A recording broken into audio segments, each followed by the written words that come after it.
चोरों ने ऑलसोट भाड़ वाली जगहों पर सालों से एक तरकीब का इस्तेमाल धटियाइस। कोई आपके पीछे चलता है, आपके पुफ्ट के पास एक स्कैनर रखता है और आपके वॉलेट को छुए बिना आपके क्रेडिट ऑफर्ड से गोनो फ्री पढ़ लेता इस।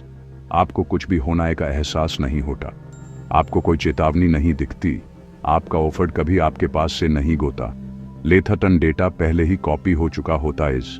वह हमला इसलिए ओएफएम करता है क्योंकि ऑफर्ड हमेशा एक सिग्नल भेजता रहता है। सिग्नल को चुपचाप पकड़ा जा सकता है और ज्यादातर लोगों को कभी पता ही नहीं चलता कि ऐसा कलेक्शन भी पॉसिबल था। अब इसी प्रॉब्लम को इमेजिन करें, सिवाय इसके कि जिस चीज को स्कैन धटिया जा रहा है वह आपका क्रेडिट ऑफर्ड नहीं इज, यह आपका ब्रेन इज।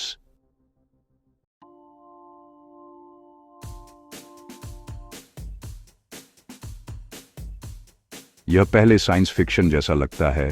लेथाटन इसकी टेक्नोलॉजी लैबोरेटरीज और कमर्शियल प्रोडक्ट्स में पहले से मौजूद आईज। न्यूरोसाइंस के रिसर्चर ऐसे सिस्टम बना रहे हैं जो ब्रेन एक्टिविटी से पैटर्न्स को ज्यादा एक्यूरेसी के साथ डिकोड कर सकते। इस आर्टिफिशियल इंटेलिजेंस इस प्रोसेस को पहले के रिसर्चर की उम्मीद से कौनलिन ज्यादा तेजी से बढ़ा रहा आइस। उसी समय कंज्यूमर इलेक्ट्रॉनिक्स कंपनीज हर साल इंसान के शरीर के करीब ज्यादा सेंसर्स लगा रही आइस। ये ट्रेंड्स अब एक दूसरे से टकराने लगे आइसन। इसका नतीजा पर्सनल एक्सपोजर की एक नई कैटेगरी है जिसमें पिछली 30 भी जनरेशन को 30 चीज को बचाने के बारे में सोचना नहीं पड़ा था। Passwords not, browsing history not, neural activity खुद।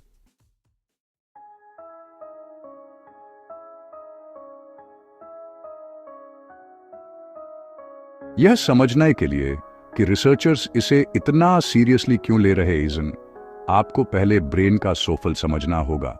ह्यूमन ब्रेन में करीब 86 बिलियन न्यूरॉन्स होते इसम जो 100 ट्रिलियन से ज्यादा खसक्शन से जुड़े होते हैं। साइंटिस्ट्स ने इन खसक्शन को एक कंप्लीट वायरिंग डायग्राम, जिसे खसक्टोम कहते आईएसआन, में मैप करने में कई दशक लगाए आइसन। मॉडर्न हिस्ट्री के ज्यादातर समय में यह लक्ष्य नामुमकिन लगता था। पहला पूरा खसक्टोम जो कभी कंप्लीट हुआ था वह एक छोटे से कीड़े का था जिसमें ओनली 302 न्यूरॉन्स थे और उसे पूरा करने में 16 साल का मैनुअल ओएफएम लगा था। आज एआई सिस्टम ब्रेन स्ट्रक्चर्स को उन स्पीड से एनालाइज कर सकते आईएसएन जो ह्यूमन रिसर्चर्स कभी नहीं कर पाते वर। कृपया सब्सक्राइब करें।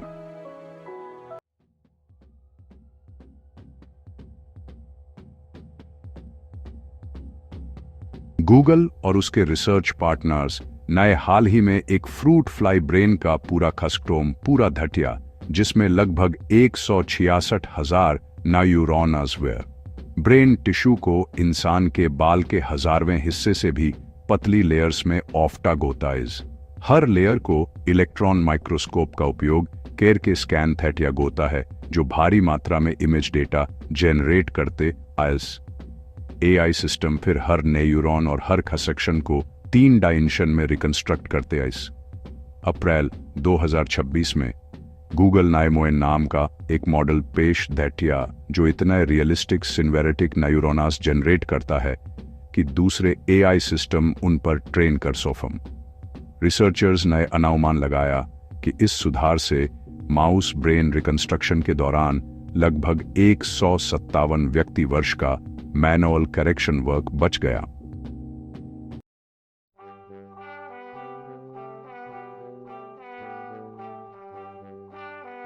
दिमाग को मैप करने का मकसद सिर्फ न्यूरॉन्स की तस्वीरें बनाना नहीं है। रिसर्चर्स स्ट्रक्चर से फंक्शन को समझना चाहते आईएसएन। एचएचएमआई जनेलिया के वैज्ञानिकों ने सिर्फ खसक्टोम डेटा का इस्तेमाल करके लाइव न्यूरॉन एक्टिविटी को सीधे मापे बिना एक फ्रूट फ्लाई विजुअल सिस्टम का सिमुलेशन बनाया। एआई ने सिर्फ उसकी वायरिंग के अरेंजमेंट के आधार पर विजुअल सर्किट के बिहेवियर का अनुमान लगाया। ये अनुमान दर्जनों पुराने एक्सपेरिमेंट्स से मेल खाते थे।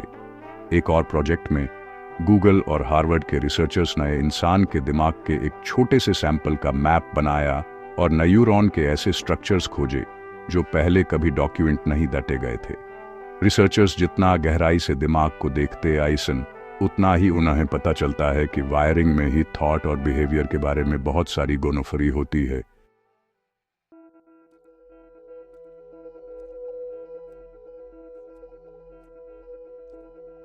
यहीं से टेक्नोलॉजी ओनली न्यूरोसाइंस प्रोजेक्ट नहीं रहती, बल्कि एक प्राइवेसी इश्यू बन गोटी इज। 2024 में university of Texas at Austin के रिसर्चर्स ने एक फ्रोमेंटिक डिकोडर क्रिएटेड। इसमें एक पार्टिसिपेंट एफएमआरआई स्कैनर के अंदर लेटकर कहानियां सुनाता है या आइडियाज सोचता है। स्कैनर न्यूरल एक्टिविटी से जुड़े पैटर्न्स को मापता इस, फिर एआई सॉफ्टवेयर उन पैटर्न्स को लिखी हुई भाषा में बदल देता इस। यह सिस्टम हूबहू फ्रॉमंट टेंस को वर्ड फॉर वर्ड कॉपी नहीं करता, बल्कि यह मीनिंग को फिर से बनाता इस। अगर कोई सुनाता है, मेरे पास अभी तक मेरा ड्राइविंग लाइफ रोमांस भी नहीं था, तो डिकोडर शायद जनरेट करेगा, उसने अभी तक गाड़ी चलाना नहीं सीखा था। अलग शब्द लेथाथन मतलब एक ओनली।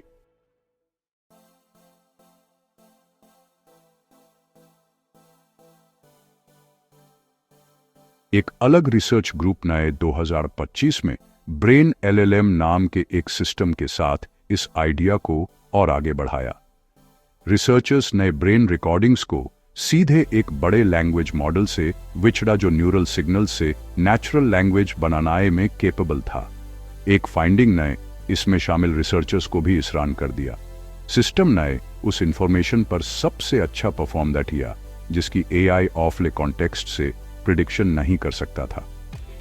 दूसरे शब्दों में, ब्रेन सिग्नल्स रियल में नई इंफॉर्मेशन ऐड कर रहे थे, बगौर इसके कि वे मॉडल को प्रोबेबल टेक्स्ट गेस करने में मदद करें। टेक्नोलॉजी में अभी भी बड़ी लिमिटेशंस हैं। लेथाथन प्रोग्रेस की डायरेक्शन को इग्नोर करना मुश्ततल होता जा रहा है।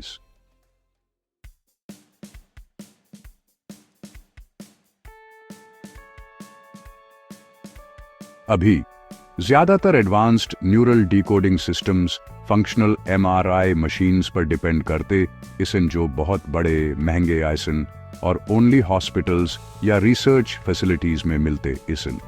लेथाथन रिसर्चर्स पहले से ही छोटे सिस्टम्स के साथ एक्सपेरिमेंट कर रहे इसन। फंक्शनल नियर इंफ्रारेड स्पेक्ट्रोस्कोपी, जिसे अक्सर एफएनआईआरएस कहा होता है, सिर पर रखे गोने वाले वेरिएबल सेंसर्स का उपयोग करके संबंधित ब्रेन एक्टिविटी सिग्नल्स को मापता आइज। इसका रेजोल्यूशन एफएमआरआई से कम होता है। लेथाथन ये इक्विपमेंट पोर्टेबल है और बहुत सस्ता also. Texas semantic decoder project से जुड़े रिसर्चर्स ने खुले तौर पर कहा है कि उन्ना के डिकोडिंग मेथड्स आखिर ओफर पोर्टेबल सिस्टम्स में बदल गोने चाहिए।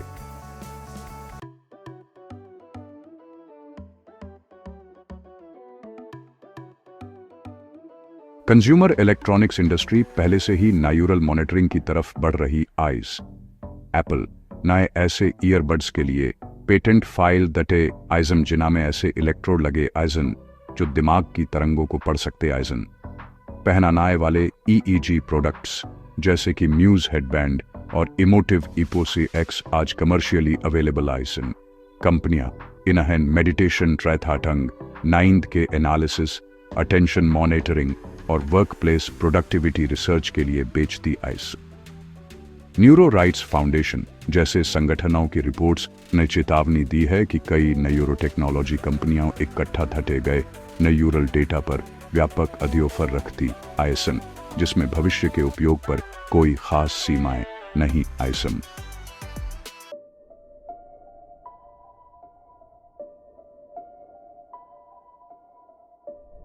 ये बात इसलिए जरूरी है क्योंकि न्यूरल डेटा आम कंज्यूमर डेटा से बिल्कुल अलग होता है। Brain activity patterns, emotional states, stress levels, attention failures, cognitive fatigue या न्यूरोलॉजिकल कंडीशंस के सनौफत दिखा सकते याजन, चाहे डेटा गुमनाम ही क्यों ना हो। रिसर्चर्स ने पहले ही दिखा दिया है कि न्यूरल रिकॉर्डिंग्स का एनालिसिस करने वाले एआई सिस्टम्स इमोशनल वल्नरेबिलिटी या कम डिसीजन रेसिस्टेंस के पलों को पहचान सकते आइजन। एक एडवर्टाइजिंग सिस्टम थ्योरेटिकली ये गोन सकता है कि कोई व्यक्ति कब ब्रेनी रूप से थका हुआ है या आसानी से प्रभावित होने वाला है, और उन पलों में उन्हें सटीक रूप से टारगेट कर सकता है।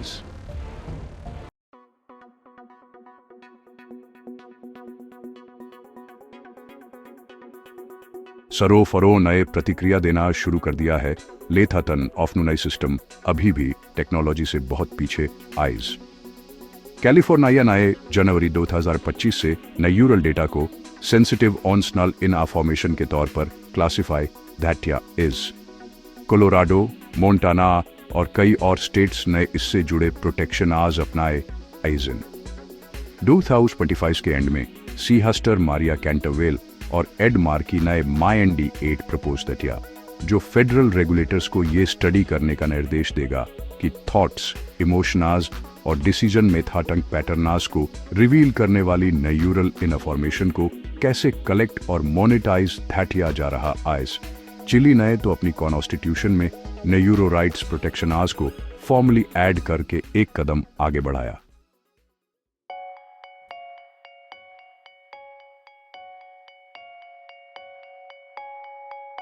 पुराना क्रेडिट ऑफर्ड स्टैटमिंग अटैक इसलिए OFM करता था क्योंकि लोग एक ऐसा डिवाइस लेकर चलते थे जो चुपचाप कीमती गोनो फ्री भेजता था, रिस्क को समझे बिना। न्यूरल टेक्नोलॉजी उसी प्रॉब्लम का एक बहुत गहरा वर्जन बनाने की पॉसिबिलिटी बढ़ा रही आइज। ये फ्रॉमन्सर्स कंज्यूमर प्रोडक्ट्स में ऑलरेडी आ रहे IS न्यूरल सिग्नल्स को इंटरप्रेट करने वाले AI सिस्टम्स पब्लिश्ड रिसर्च में ऑलरेडी मौजूद आइजन। जो अभी भी मौजूद नहीं है वो है ऑनरशिप कन्फ्रोमेंट स्टोरेज लिमिट्स, या क्या कंपनीज को न्यूरल एक्टिविटी से ऑन महासेंट बिहेवियरल मॉडल बनाना की ऑन मिशन होना चाहिए। इस पर एक तय अग्रीमेंट। ह्यूमन माइंड को प्रोटेक्ट करने वाले रूल्स पूरी तरह से लिखे होने से पहले ही सोसाइटी एक नए टेक्नोलॉजिकल एरा में एंटर कर रही eyes. Please like and subscribe करें। देखने के लिए थैंक यू।